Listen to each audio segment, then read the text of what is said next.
लेवलिन Joshi astro channel में आपका स्वागत है मित्रों। और काफ़ी दिन हो गए हैं, कई बार ये जातक प्रश्न पूछते हैं कि हमारी संतान होगी या नहीं होगी संतान। उसके लिए जन्मपत्री देखते हैं, फिर कुंडली का विश्लेषण भी करना पड़ता है। संतान के पीछे ही सारा काम होता है। कुंडली के अंदर जो संतान का जो भाव होता है वो पंचम भाव होता है। आपके जन्म लगन से पंचम भाव होता है वो संतान का होता है।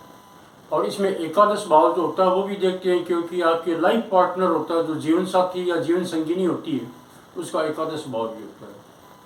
पंचम भाव, एकादश भाव, ये दो भाव देखे जाते हैं।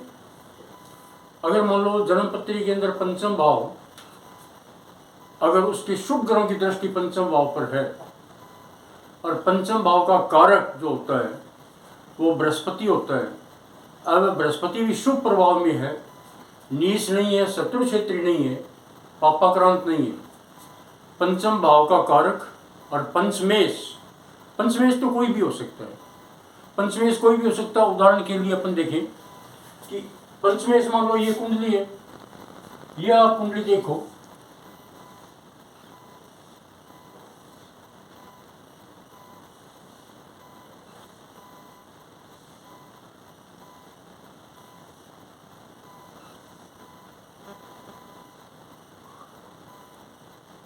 ग्यारह,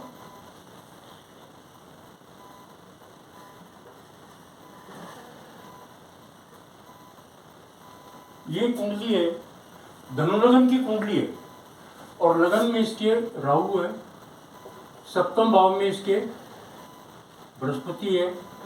तो राहु अगर लगन में है तो नेचुरल है कि केतु सप्तम भाव में आएगा। पंचम भाव है, उसके अंदर सूर्य है और यहाँ पर शनि है और यहाँ पर कोई ग्रह नहीं, यहाँ पर बुध है। और यहाँ पर आप देख रहे हैं 1 2 3 2 5 और 6 है। मंगल यहाँ पर बैठे हैं, मंगल यहाँ पर बैठ गए हैं, बुध यहाँ हो गए हैं, शुक्र और चंद्रमा यहाँ है।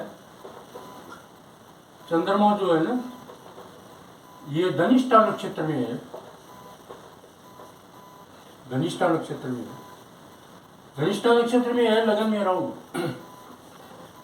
मैं आपको बताऊं कि लगन में जो राहु होता है और सप्तम में केतु होता है, तो राहु की 5वीं दृष्टि आती है पंचम भाव पे, तो पंचम भाव को बिगाड़ता है। नंबर 1, पंचम भाव का कारक जो है बृहस्पति है, जो बृहस्पति है वो केतु के साथ में है, वो पापाक्रांत हो गया।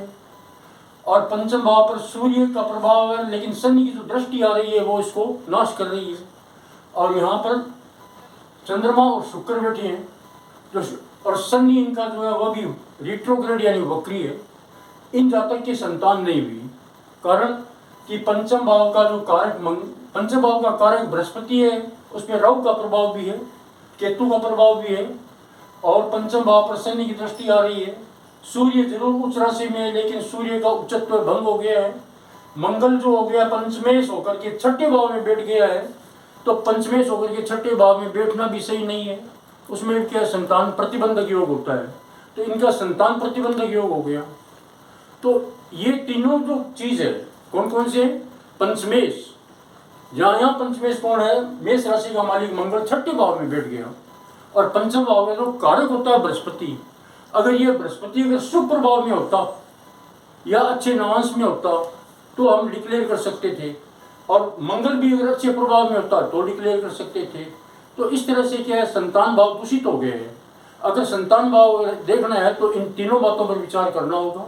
पंचम भाव पर जो दृष्टि जा रही है वो भी वक्री शनि की जा रही है, इसलिए यहाँ संतान प्रतिबंधक योग हो जाता है। अगर ये सब ग्रह अच्छे प्रभाव में होते हैं तो संतान पंचमेश की महादशा में हो सकती है, पंचम भाव में जो ग्रह बैठा उसकी महादशा में हो सकती है, पंचम भाव पर जो दृष्टि डाल रहा है उस ग्रह की महादशा में होती है। इस तरह से याद बशर्ते कि पंचम में राहु या केतु का प्रभाव न हो और शनि का प्रभाव जो है उसकी दृष्टि नहीं आए। आपने मेरे वीडियो को सुना, आप बहुत बहुत धन्यवाद।